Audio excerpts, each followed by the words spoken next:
इस कहानी की शुरुआत में समुद्र की गहराई से कुछ बायोगैसेस को निकलते हुए दिखाया जाता है, जिसके बाद रैंडल और एमिली नाम के एक कपिल को देखते हैं जो वीकेंड पर एक टाउन में आए थे, क्योंकि इस टाउन में रैंडल के पिता का पुराना घर होता है जो बिल्कुल खाली था। इसलिए वो अपनी गर्लफ्रेंड को यहाँ लेकर आ जाता है ताकि ये दोनों एक दूसरे के साथ समय बिता सके।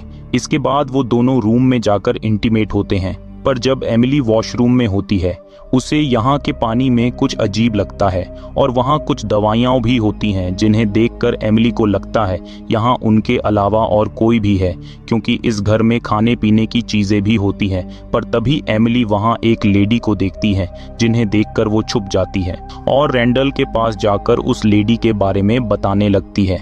इसलिए वो दोनों नीचे जाकर उस लेडी से उसके बारे में पूछने लगते हैं, क्योंकि वो लेडी उसके पिता के घर में काफ़ी दिनों से रह रही थी। पर यहाँ उस लेडी का हस्बैंड भी आ जाता है, जहाँ रैंडल को पता चलता है ये दोनों लोग उसके पिता के दोस्त हैं और उन्होंने ही उन्हें यहाँ रहने को कहा है। साथ ही वो रैंडल को भी जानते हैं क्योंकि वो यहाँ बचपन में आया करता था। ये सुनकर रैंडल को उनकी बात पर यकीन हो जाता है, इसलिए वो लोग उन्हें आज रात यहीं पर रुकने को कहते हैं, जिस पर रैंडल तो मान जाता है। पर एमिली उसे कुछ देर के लिए बाहर चलने को कहती है, जहाँ एमिली रैंडल से नाराज हो जाती है क्योंकि उसने कहा था कि यहाँ उन दोनों के अलावा और कोई नहीं होगा।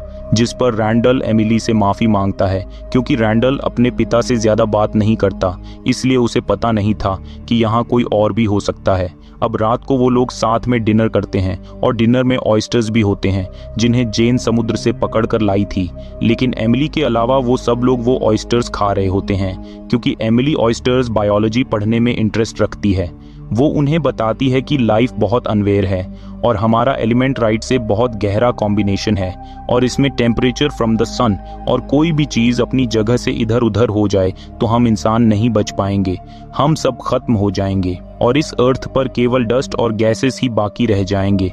पर उन लोगों को एमिली की कुछ बातें तो समझ नहीं आती, लेकिन वो फिर भी उसकी बातें सुनते हैं क्योंकि वो उन्हें पसंद आती हैं और बातों बातों में उनकी सारी ड्रिंक खत्म हो जाती है। लेकिन कुछ देर बाद मैट देखता है पानी का टेक्सचर कुछ अजीब है, पर वो इस पर ध्यान नहीं देता। इसके बाद वो सब बाहर आ जाते हैं, लेकिन वो एक अजीब चीज नोट करते हैं कि वहां पर काफी सारे माइक्रोस हवा में उड़ रहे हैं, पर असल में माइक्रोस पानी में होते हैं और हवा में उनका दिखना एक अजीब बात थी, जिस पर जेन मैट से उन्हें पास जाकर देखने की जिद करने लगती है।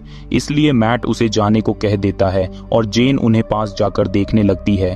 पर तभी जेन को खांसी आने लगती है, जो माइक्रोस की वजह से नहीं बल्कि उस धुएं की वजह से आ रही थी जो समुद्र से निकल रहा था। इसलिए जेन बेहोश हो जाती है और जब जेन काफी देर तक घर नहीं आती, मैट उसे ढूंढने निकल जाता है और रैंडल को नशे में होने की वजह से कुछ पता नहीं होता।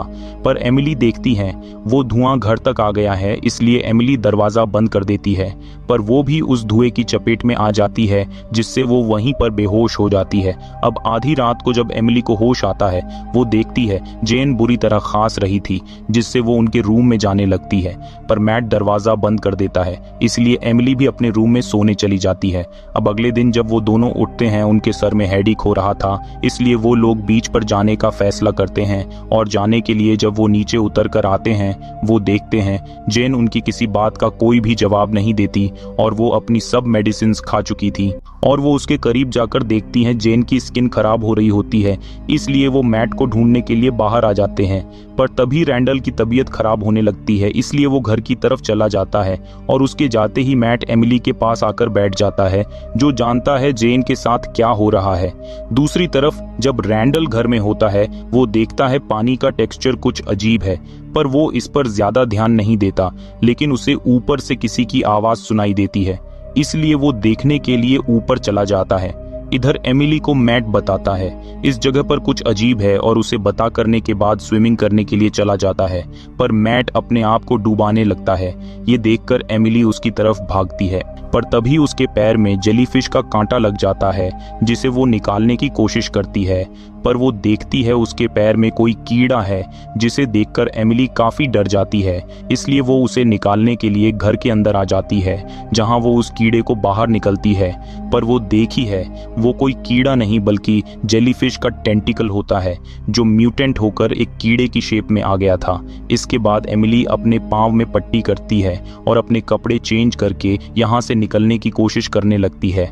पर तभी यहाँ रैंडल आ जाता है, जो जमीन पर किसी कीड़े की तरह रिंग रहा था और उसकी हालत काफी खराब थी, क्योंकि उसकी ये हालत जेन ने की थी, जो किसी कीड़े की तरह जमीन पर रिंग रही थी।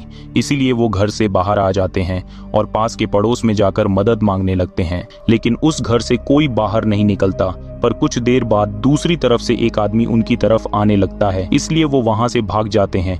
लेकिन अब रात हो चुकी थी और वो धुआं चारों तरफ आने लगता है, जिससे रैंडल की हालत और खराब हो जाती है। पर तभी एमिली एक कार को देखती है जिसमें एक रेडियो था, इसलिए वो मदद बुलाने की कोशिश करती है, लेकिन सिग्नल बीच में ही टूट जाता है। इसलिए एमिली उस धुएं से बचने के लिए एक घर में आ जाती है, जहां वो देखती हैं पानी का टेक्सचर पूरी तरह बदल चुका है। पर यहाँ एक टीवी भी होता है जिसमें बताया जा रहा था ये सब उनके साथ ही नहीं बल्कि पूरे टाउन में हो रहा है, और ये सब उन माइक्रोस की वजह से हुआ है, क्योंकि ये माइक्रोस समुद्र के नीचे रहते हैं। पर अर्थ का टेम्परेचर बढ़ने की वजह से ये बाहर आ जाते हैं, जिससे लोगों में बीमारी फैलने लगती है, जो इंसानों की करंट लाइफ को मारकर ये माइक्रोस अपनी लाइफ को बना रहे होते हैं ताकि ये जिंदा रह सके। इसके बाद एमिली गाड़ी की चाबी ढूंढने के लिए बेसमेंट में चली जाती है, जहां उसे ऑक्सीजन सिलेंडर मिलते हैं। लेकिन वो देखती है वहां एक आदमी भी होता है जो एक दूसरे इंसान को खा रहा था, और रैंडल की और तबीयत खराब होने लगती है, जिसकी वजह से वो पूरी तरह बदल चुका था। इसलिए वो एमिली को भी मारने की कोशिश करता है, जिसे एमिली अपनी जान बचाने के लिए रैंडल को मार देती है और गाड़ी लेकर टाउन से भागने लगती है। पर रास्ते में काफी धुआं होने की वजह से उसका एक्सीडेंट हो जाता है।